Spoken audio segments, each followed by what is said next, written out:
Hi, I'm Corey, and I don't have too many tapes. Honesty. Honesty. It's what you need inside, because when you're true and you don't lie, you won't even have to try to have... Wait, no. Wrong show. I'm not doing the dance. I've been going back to the well a lot, but there are just so many sequels to the tapes I've covered over the years, and let's be honest, feeling scared, acting brave isn't the best representation of the whole Capstone Entertainment Corny experience, so I'm gonna spin the wheel again and hope we land on some gold.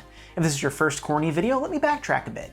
In the 90s, a children's edutainment company called Capstone Entertainment produced a film called Stranger Dangers, Get Street Smart. It detailed the adventures of Corny, an alien exchange student from the planet Zarkon who encountered life lessons as he attempted to integrate into human society. Being an alien, he didn't understand simple things like don't trust literally every stranger you meet, and you're the only person who has a weird teleportation bracelet to get out of any situation if you get kidnapped. Corny is an idiot, but he's a sort of gentle, adorable idiot thanks to an oddly sensitive performance from Richard Horvitz, a voiceover legend who would later go on to play Alpha 5 in Mighty Morphin Power Rangers, Daggett on Angry Beavers, Zim on Invader ZIM, and Billy on The Grim Adventures of Billy and Mandy, amongst other things. Turns out he's kinda great in live action, even if his performance is drowning in a bunch of secondhand foam rubber from the Amazing Live Sea Monkeys show. Stranger Dangers was awful, but fascinating at the same time. The lessons were common sense, but not in a way that felt genuinely useful to kids in dangerous situations while underplaying the actual danger.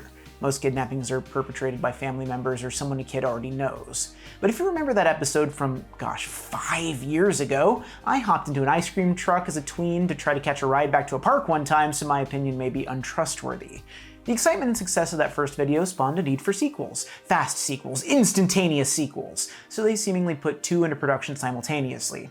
The first one to come out after it, Feeling Scared Acting Brave, wasn't directed by Sean McNamara, director of Stranger Dangers and a ridiculous amount of kids' TV from the 90s and 2000s. And more critically, it didn't star Horvitz. They put some random Austin stand-up comedian in the makeup and completely changed his personality and vibe. They might as well have called him something different, too. Feeling Scared Acting Brave was a slog to get through. Not even the occasional presence of Alan Thicke could make me want to see it through to the end. But thankfully, on this episode of Too Many Tapes, the third time's the charm, in the next installment of the Capstone Learning Series. I bring you important life lessons in truth-telling as Horvitz and series director Sean McNamara both return for Tall Tales and Lost Loot, a kid's guide to honesty. And folks, I gotta say, it's kinda good?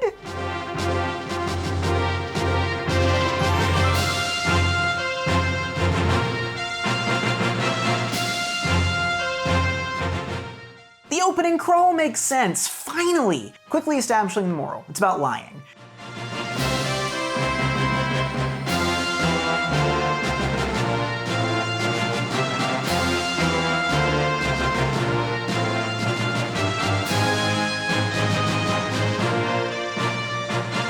Instantly, the production feels better. We're in that bad 90s CGI land, but in a way that feels self-conscious and funny as opposed to slapdash and lazy. We've settled on the Corny as exchange student bit, it seems. He's not with his mom and dad anymore. He's embedded with an Earth family. I guess that helps kids have relatable and trustworthy people to look to when it comes to the moral life lesson stuff. What are the mom and dad doing? What is the brother doing? How can I emulate them? Corny wants to lie about a tummy ache to avoid school. His host brother thinks that's dishonest. This is, mind you, the same brother who decided to mercilessly bully the bully as retribution in the previous video, so it's safe to say that his morals and ethics are squishy at best. That doesn't matter, though. It's time for Dick Van Patten. I love that guy. You grow up on Spaceballs and Robin Hood Men in Tights and you develop an affection for Mel Brooks' troupe of actors. He's playing here a retired FBI agent? Because if there's one thing I expect from sweet old Dick Van Patten, it's a career in law enforcement. You can tell from his sheepish face and lilting tone that he's one of the world's greatest detectives with a hard nose for federal crime. We're starting a bit sweaty plot-wise, though I adore this flirtatious and slightly stalkery interaction between him and the mailwoman. They're into each other, it's cute. Well, you seem to know my schedule, Agent Sutton. I'll bet you even know what day it is. You're right. It's Tuesday. Yippee! The mysterious scroll from his FBI contact is a picture of a kitty cat. More mystery should resolve with images of cats. Our world would be a better place. Oh, dang, there's a treasure map in there too. And some coins, a regular, relatable occurrence most children experience. Though I have ordered dumber things from eBay in my time. We're only a few minutes in, we're already full of a lot of rich detail. The grandpa is a famous liar. The mom knows he's full of it. I love this. I love him. Old people should be allowed to relentlessly lie about trivial stuff so long as they're not running for public office. The coin collector was a 20th century pirate. He stole rare coins in great collections, but only from the very, very best. Like Crab and I, he was my partner in the FBI. It took us 10 years before we finally tracked him down. Van Patten giving a monologue just works. He raises the production value 40% as soon as he wanders into frame and ups it another 20 when he opens his mouth. What doesn't work is the aggressively cheerful MIDI music over said monologue. Go a bit more adventurous, McNamara. This sets up the whole dang plot. Instead, it sounds like stock background music from a Renaissance-themed edutainment game you had to play in computer class. John, the human grandson, has heard this story a billion times. He mouths along like it's a song he knows by heart. You can't fake filmmaking like this. You just have to have the instinct. Even if this premise is mostly nonsense, it's made with a confident visual storytelling perspective, and I have to give it credit. Corny loves the Lost Loot story though, because he's naive. Wow! This entire series is built on his naivete, and that continues into the next scene, which is so dynamic. Humor? What's funny? Oh, when I was little, I used to believe every one of Grandpa's stories. Used to? Did you stop? No, not totally. It just, sometimes he exaggerates. I forgot that these could, like, move. They're following with a camera on a truck. They outpace it. There's a reason why things are happening. Filmmaking. Sweet, merciful filmmaking. And the scene itself isn't doing anything particularly interesting either. It's exposition. It's the boring spackle that holds a thin story like this together. Not to put too much praise on the director of The King's Daughter and even Stevens, but he fundamentally understands the principle of the Pope in the pool. Time to indulge in my actual favorite topic of conversation. Bad choreography in a kid's show is good for too many tapes, but dang it, I went to film school, and if you know me in real life, you know there's always even odds I'm gonna ramble about screenwriting theory.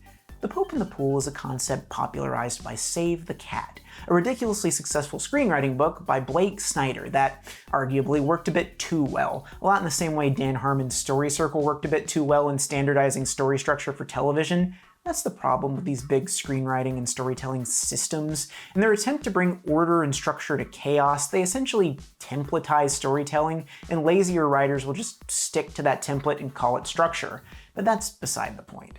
The Pope in the Pool is all about exposition, and it boils down to this. Exposition is boring. Nobody likes to sit through a scene of expository dialogue, but it needs to be there, so what do? You have the characters learn or give this important information in an unfamiliar, dynamic, or unexpected environment. If the Pope needs to learn about a plot to kill him, you have him learn about it while he's doing laps in the Vatican swimming pool rather than in his office or whatever. So instead of John telling Corny that Grandpa's story is probably fake at the breakfast table or in their bedroom, do it while they're both on the move, on wheels, with a fun moving camera setup. It feels less forced, it keeps the story moving, and it gets us to our next location. It's efficient. Speaking of choreography though, in the next scene, Corny's having a bit of a dance party in class, and he's got moves! Horvitz is so much better at the physical stuff than Bono, so good in fact that everybody dances along with him. Why are they dancing? Is it because Corny is part radio? Oh, antennas, right, that pretends to make sense. Again though, there's movement, we're excited, this is exciting, and probably engaging to a kid from 1995. Who cares if it has absolutely no story relevance? That's rank hypocrisy on my part, but it's my show, I make the rules. Now though, we get into the difference between a story and a lie, and things get boring again. Ice cream's off the menu, it's vegetable time. Corny tells his true adventure story. It's obviously made up. Womp womp. That is, at long last, the problem with these stories. Corny has to be an impediment to get this thing to 45 minutes. He has to be a dope, he has to be awful, and he has to be wrong. It's okay in small doses, but when your main character is aggressively unrelatable and wrong at the same time, it starts to grate on you. Our father was a poor woodcutter. Our wicked stepmother didn't want to feed us. She wanted to lose us in the forest. But I had breadcrumbs and I put them down, but... Corny. Hey, what? This is not the time for creative storytelling. Please take your seat. Charlotte, who gave the long, textbook-correct definition of stories and lies, reads from her journal. She's just as boring as she seems. Get a more interesting life, Charlotte. You have no popes and no pools. Corny tries again and gets it wrong again by plagiarizing Jack and the Beanstalk. As H-Bomber Guy would rightfully point out, the first rule of plagiarism is that you should, ideally, change some things about what you're ripping off so people don't instantaneously find out. This is embarrassing for everyone, even the characters in the scene watching. And for me, I'm bad at secondhand embarrassment. I had to pause and physically leave the room during an episode of Curb Your Enthusiasm once. It's my biggest weakness media-wise. Because this film deeply believes in the rule of threes, though, Corny tries again at the end of class. It's a fictionalized version of Loot's story that Grandpa told earlier. Corny may be the worst student in the history of education. He's irretrievable. My weekend true adventure story. Last weekend, I zapped all the way to Zarkon. I was looking for the lost loot, all because of the coin collector. He had the biggest collection on Zarkon, but it was all stolen loot. The teacher keeps Corny after class and tries to talk to him about the difference between stories and the truth. This prompts our first discussion question. What does the truth mean to you? Not so sure about that one, but what I do know is that the first duty of every Starfleet officer is to the truth, whether it's scientific truth or historical truth or personal truth. It is the guiding principle on which Starfleet is based, and if you can't find it within yourself to stand up and tell the truth about what happened, you don't deserve to wear that uniform. Wrong franchise. That being said, in 1995 or whatever, the truth felt more tangible, didn't it? Stephen Colbert coined the word truthiness almost 20 years ago, but it feels like we're still trapped in that idea like a mosquito in amber. This teacher is way, way better than the one that allowed the terrifying tooth care lady's weird flossing and brushing show. She's empathetic, understanding, and fair. I don't think racist bullying would go down on her watch. Again, it feels like night and day between the two sequels. Feeling Scared Acting Brave wasn't made by the B team, it was made by the Z team.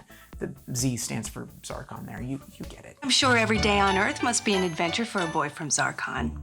You can say that again. She gives Corny a little lecture about the nature of the truth and grants him another chance to write a story for his journal. Corny is too excited about this, but that's the general vibe. You can't help that. He's exuberant. Pot calling the alien exuberant or whatever. Corny heads to the library and sneaks up on Grandpa while he's surfing the internet. Historically, sneaking up on old people surfing the web at public libraries is a dicey move. May see things you can't unsee. And judging by Grandpa's flustered reaction, Corny may have narrowly missed some material that would have scarred him for life. They don't have that kind of stuff on Zarkon. What? What do you mean? Grandpa shoos him away as his time on the internet is limited to 15 minutes. Probably should have had more of a point to this scene, but any excuse to get Dick Van Patten in there is a good one, I suppose. If you got him, use him. Value for money. Corny mopes in a forest, only to be met by his friends, whom he promptly lies to. We now return to the fundamental problem with Corny, his inherent lack of likability. That's the issue with most of these institutional or educational videos. You have to make your main character wrong or bad in such outsized ways to get the rhetorical and pedagogical points across, and it leads to the primary story driver of your narrative being totally unrelatable. They really needed to balance Corny's bad traits with his good ones, make the line between an overactive imagination and a lie a bit blurry. They try to make him fun with his flights of fancy, but he doesn't have any positive interactions with people around him that let us feel like people want to, be around him. Corny, I thought you told us there was no money on Zarkon. Oh, no. I mean, well, yes. We have money. Not like on Earth. We have coins. Lots and lots of coins. Very rare coins. Very, very, very valuable. And very precious. Wow. And shiny. And really, really heavy. Corny keeps upping and upping the stakes on his somewhat plagiarized tale of loot, and this leads to deep, if mildly incredulous, intrigue from his so-called friends. I'm gonna get a reward. What reward? A cake and a party, I guess. You see, it's moments like this that keep me going. Buried beneath the overt life lessons and muddled characterization, there's a solid, goofy heart of comedy here, and when it pops up, I get these brief glimmers of something resembling hope. They want to see proof, the coins and the map. And honestly, I don't blame them. Corny's the worst, and nobody can trust him. That being said, it really does bum me out that nobody except John seems to like or even tolerate Corny. His isolation is sharp. He's a novelty to these people. He's only valuable because of his alienness. He has no intrinsic worth to them as a person. It's all about what they can get out of him. It's a self-fulfilling prophecy. Nobody likes him, so he does everything in his power to do things that he thinks will make people like him. These things are the wrong things because he doesn't know how to be likable, which makes people like him less, which makes him act out more. This leads to people taking advantage of him because they know he wants to be liked. Speaking of which, let's take a look at Evan. He sidles up to Corny asking for a simple favor, and he's real slick about it. He's bad at quick division, and he wants Corny to let him look at Corny's paper during their upcoming quiz. See, this is what I'm talking about. He has no real friends other than John. Nobody is watching his back. It's a bad plan, but he so desperately wants to do a good turn for someone he considers a friend. We cut to John and Grandpa researching the map, and Grandpa has out his ancient, beautiful laptop. Let me get this straight. The old man has a portable computer at his home, but no internet access? Come on, man, it's 1995. Get yourself an America Online floppy. They're practically giving them away. He inputs the coordinates in... Hold up. I don't know a lot about geography, but I do know how to use Google Maps. We don't get north, south, east, west indicators on either of these, but it's super easy to suspect that the story takes place in the United States. That being said, all but one configuration of these specific coordinates leads to, well, the ocean. For north and west, we get somewhere off the coast of Nova Scotia. For south and west, we get the Argentine Sea. For south and east, we get the Indian Ocean. And for north and east, we get a plain in suburban Uzbekistan, far from the jurisdiction of the FBI. Frankly, I'm shocked at this lack of attention to detail on display here. Boy, I really hope somebody got fired for that blunder. Grandpa monologues to Corny and John about the location of the loot, a cave in the Ozarks, which means we're kinda near me? I could get the loot? I want loot. I never get loot. Speaking of which, the Ozarks are known for their karst topography. This area is riddled with caves and caverns, and we have a ridiculous number of gorgeous show caves. If you're ever in north central Arkansas, not that you should ever be in north central Arkansas, mind you, I highly recommend Blanchard Springs Cavern. It's gorgeous. It has a great tour, and you're like 15 minutes away from the Arkansas Folk Center and a lot of good camping and fishing. I know, I don't look like the outdoors type, right? Well, caves are technically indoors. What's better than a place that's naturally always about 60 degrees for a guy who hates to sweat? Wouldn't be an episode of Too Many Tapes without a tangent or two, huh? On the subject of caves, this fantasy sequence rocks. Get it? Rocks. Horvitz's game, it's well lit, and the camera work is playful. It genuinely annoys me that I'm liking this. It's so much more engaging to be hypercritical of these tapes, but sometimes they work. Or my taste is deteriorating. Either one is plausible, honestly. The way Grandpa breathlessly recounts this wildly unrealistic story makes me realize that this thing is partially about honesty, and partially about losing your elderly relatives to wild conspiracy theories, which is a bit too relatable right now, to be honest. Grandpa is coin-pilled. But with all of the nice things I've said about this show, we come back to its fatal flaw. Corny steals the coins, and it's not presented as a dilemma or moral choice. He doesn't know what he's doing is wrong, so why should the lesson stick? How does this differ from his Zarkonian values, and can we create a scenario where there's a clear compare and contrast? These are the questions we need to answer, and the episode does very little to illuminate that. Corny exists in a space between truth and fiction, between immorality and virtue. He is both totally blameless and utterly insidious. The next day, Corny's in class, and he won't stop jingling the coins in his pocket. Corny, please stop jiggling your lunch money. Oh, this is not lunch money. These are rare coins from the lost loot. Shh. Corny, can you stop jiggling, or shall I keep your lunch money for you? I can stop. If I were his teacher, I'd quit. She doesn't get paid enough to deal with Zarkonians. The quiz begins, and Corny proves to be awful at cheating. To be fair, he's awful at everything. Corny and Evan's ruse gets caught instantaneously because it's not even a ruse, it's a giant Las Vegas neon marquee that says, "We are cheating," starring Corny and Evan. The teacher confronts them after class, and we get yet another discussion prompt. This is the hook of Corny, isn't it? He's a rube. He's incredibly credulous. He's a people pleaser, but he doesn't know or understand the motivations of the people he's trying to please, and his peers are all prodigiously savvy operators who know too much about how the world works. I was leaning back in my chair doing a favor for Evan. He's not very good at quick division, and I'm so good at it, he was comparing his answers against mine so he could get his allowance. Corny's honesty in this situation is such an odd contrast to his lies and exaggerations elsewhere, though. Why does he operate like this? I got in trouble for cheating. I had to stay in at recess. I know. Guess there's no cheating on Zarkon either. No! Hey, they answered my question. There's no cheating on Zarkon. That explains a lot, actually. This is a good avenue to explore. Don't just bounce off of it like that. They're dealing with a complex and fascinating issue here with a lot of potential for nuance. The truth is important. It's good to tell it. People don't always appreciate it though. Sometimes tattling, while truthful, can also be hurtful. It's a tough needle to thread and seemingly impossible to teach correctly. Let's see how they land it. Evan called me a rat. I was only trying to help. Cheating doesn't really help. That's what Miss Miller said too. Totally bypassed it. Cool. Anyway, they lay out the correct path. Corny should help tutor Evan. This thing may be an aesthetic mess, but it's telling a much more narratively and pedagogically sound story this time around. It's like watching somebody break their arm while trying to do a somersault, break the other arm while trying again, and then they do a perfect hands-free backflip. Totally baffling, but kind of amazing. Evan pulls up on his bike to let us know that he's now our designated bully. Great. Mad about the whole ratting scenario. Also reasonable. He needles Corny about the coins and then harangues him into attempting to steal Grandpa's map to prove the story. With that decision hanging over him, Corny rounds the corner to the front door to find that the map and the coins are missing, and the cops are involved. Boy, that escalated quickly. Yeah, this is a little too much heat, Corny. You gotta dial this back. Once the cops are involved, you're done. Swallow your pride, tuck your tail between your legs, and zap yourself out of town for a few days. Do Zarkonians have tails? I bet they have tails. No, I just got home from school. I have to do my homework now. You have a nice day, officer. Excuse me, officer. Hey. Lying to the cops. Bad move if you're under investigation. Best to just keep your mouth shut and book it.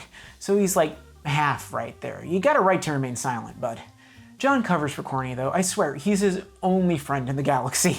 That being said, I wouldn't get too worried about this going anywhere official. The cop knows Grandpa too well, actually. He seems annoyed by him generally. This probably isn't their first interaction this week. Corny stews in his room for a bit, and his overactive imagination conjures one of the weirder things I've seen this show do. I bring you the Hat Burglar. Hey, what are you doing?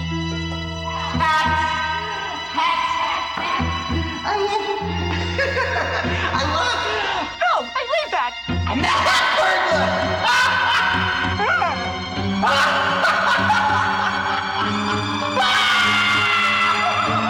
At this point, are these hallucinations? Maybe there's some microbe or spore in our atmosphere that Zarkonians don't know about that's highly toxic to their respiratory and neurological systems. This goes beyond mere imagination. He's manifesting these things in his waking life. John interrupts the hat shenanigans to proceed with the very special episode content.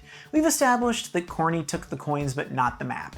In their concern about ratting, or rodenting, we're missing the bigger picture here though. There's a second thief running around. Grandpa would never put you in jail, Corny. He just wants his stuff back, then he can stop worrying. It scared him to think a thief was in his own room. Me too. I guess Grandpa's starting to believe his own stories. Pretty soon he'll start blaming it on the ghost of the coin collector. Ghost? Ghost? We've gone full Scooby-Doo! This is acceptable. More things should go full Scooby-Doo. They start to crystallize around a point finally. It's an obvious one, but it's solid. If you lie about little stuff, no one will believe you when you're telling the truth about big stuff. A needlessly convoluted boy who cried wolf scenario. Genuinely shocked at how well they're pulling this off with such flimsy parts. I don't feel good. I'm just gonna lie down. Grandpa interrupts the pity party, lets on that he knows Corny took his stuff, and tells the boys that it's almost time to eat something he's calling his famous mystery chili. When you get old, they let you make mystery chili. Nobody can stop you, and nobody can ask you what goes into it. Your dark deeds remain opaque to the outside world, and your grandchildren have to eat it. That's called respect for your elders. Speaking of Grandpa and mystery chili, did the dad from Feeling Scared, Acting Brave do so poorly that they chose to just kill him off? Haven't seen him mentioned once. Dick Van Patten is the patriarch now. This is his house, his rules, his chili. Smells great, Grandpa. What's in it? That's why I call it my mystery chili. Don't love that way too knowing look. Corny, comprehending the true mystery of the chili as well as its future implications, declines to eat it and goes back to bed.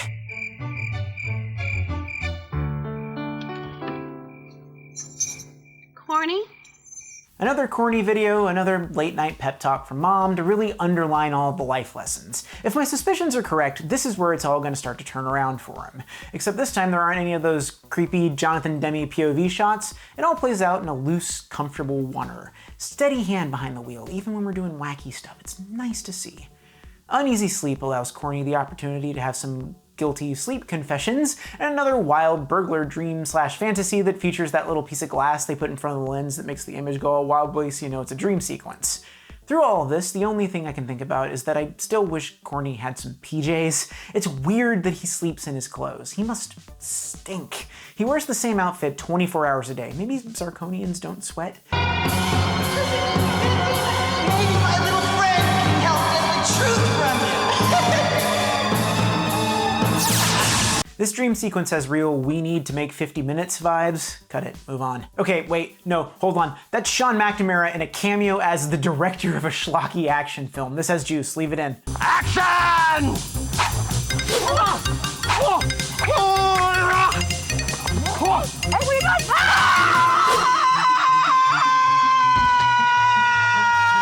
And credits. Not really though. What a wild way it would have been to end it. Really drives the message home. If you lie, you die. From a pure filmmaking standpoint though, any day you get to throw a dummy off of a cliff is a good day of shooting. Irresistible. The reason people get into filmmaking in the first place. Corny wakes up from his nightmare and we move directly into My Nightmare, a sequel to that stop, think, listen to your heart song. It's somehow not as good as that very terrible song, and it's set mid-film to a montage of everything that we've already seen. It's not right to tell a lie. It could turn around and make you cry. Tell the truth to each other, 'cause one lie leads to another. Like many of the Corny videos though, we've gotten to the near third act of this story and there are both too many storylines and character threads to juggle, and not enough actual forward-moving story to fill up our runtime. This thing is inherently built for the 30-minute sitcom structure, but they opted for a classroom-friendly 1-hour format instead. Corny's entire night was filled with bad dreams and even worse musical numbers. No wonder he looks terrible. That and the guilt, I guess. Don't worry, Corny, you get used to it. What is a man but a miserable little pile of secrets anyway? In fact, that's the one bit of this video I can't fully get behind. Sure, it's good to tell kids that lying is always bad, but not 2 videos ago we were giving them tips on how to avoid stranger dangers. Is it okay to lie to a stranger who wants to do harm to you if it gets you out of the situation? This kind of absolutism is reductive at best and potentially dangerous at worst. Lying is a part of human behavior for a reason. When used only to help yourself, it's often bad. When deployed to hurt others, it's bad too. When deployed to help others, it can be bad, but not necessarily always bad. Life is complicated. Maybe you could argue that it's better to teach kids that lying is flat out wrong 100% of the time is a good base, and they'll mature into knowing when to deploy the white lies we all use to cover the cracks in our days, but I want to believe that kids are smarter than that. We rarely get black and white answers to enormous philosophical problems like these, and the educational minds at Capstone Home Entertainment are wandering into this discourse without the intellectual or ontological rigor necessary to add to the topic. Anyway, let's watch the male woman shamelessly flirt with Grandpa some more.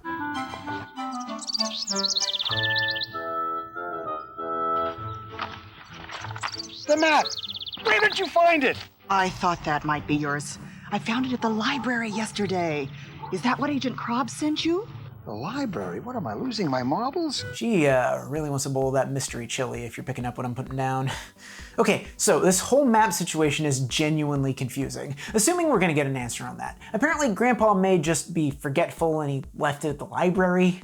Corny shows up in his slippers, side note, I want that, and tries to get Grandpa's attention about the coins. He's ready to confess, or kinda. We need one last lesson. He thinks about making up a story, but we get some crash zoom and whip pan jump scares to remind us that lying is bad actually. The truth is what really happened. One lie leads to another. Tell Grandpa, he'll understand. Until you tell the truth. And remember, make it true. Make it true? And it all just comes out. Poor little guy. So that's why I took the loot in the first place, for proof. But it didn't work because nobody believes me about anything anymore. Look, I believe you now. Look, I'm a sympathetic person, but I will pay whatever it costs to ensure that Corny never makes that particular noise ever again. Bill me, send me a Venmo link. I'll do anything, Sean. Anything.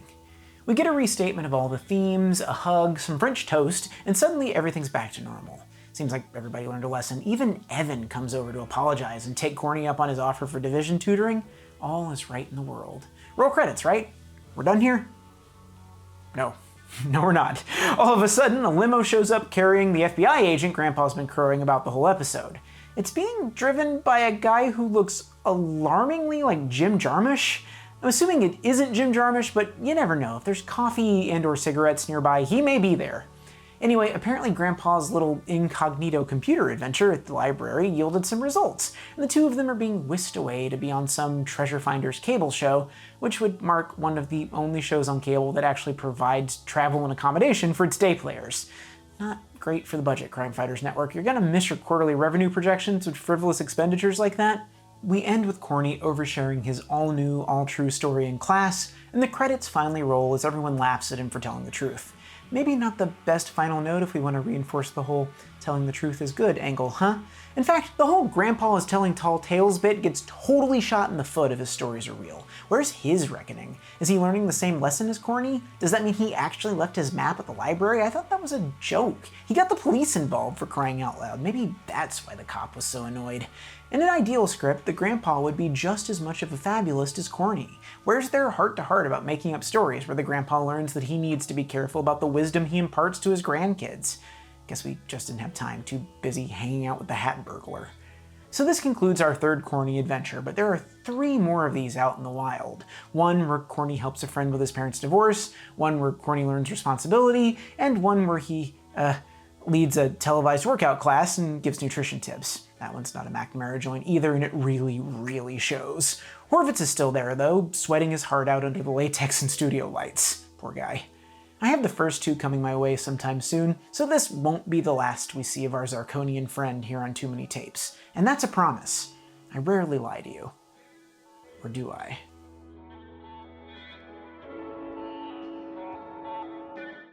Thank you all for watching Too Many Tapes. Please like this video, subscribe to my channel, and hit the bell icon to get updates for when I upload videos. Also, if you like this video or any of the videos I make, why not recommend me to a friend? It's free, it's easy, it's fun, it's easy. Did I already say easy? Which of the Corny tapes is your favorite? Also, are there any tapes out there that I haven't reviewed that you'd like me to review? Let me know in the comments. If you want to help out a small YouTube channel, consider donating $1 or more a month to my Patreon. For just $2 a month, you get early access to my videos. Every dollar I get through my Patreon goes to fun tapes and films to cover, as well as new equipment to make the show look and sound as good as it possibly can, so thank you for your support. If you donate $50 or more a month like Natto Kitsch, you get a movie recommendation. This month, I'm recommending 2002's Clock Stoppers, directed by Jonathan Frakes. It's a high-concept teen action comedy about a high school kid who's thrust into a world of intrigue after he finds a wristwatch that lets him stop time. Is it a good movie? Not really. It's shaggy, it's a little underwritten, and somewhat unambitious in its storytelling, but it's also the most 2002 any movie could possibly be. Paintball, BMX, Blink-182. This movie's a time capsule in some really adorable ways. Also, Jonathan Frakes directs the heck out of this thing. He's good at directing Star Trek, but when you let him do whatever he wants, you discover how nimble he actually is. We should let Frakes out of director jail. For $10 or more a month, you're the ghosts of the coin collectors, and your names haunt me in a very large font in the Irish region. And for $5 a month, you're all popes and pools, because important information, my videos, is delivered to you in a novel fashion on my Patreon, and a few days early. Thank you all again for watching, and I'll see you next time on Too Many Tapes.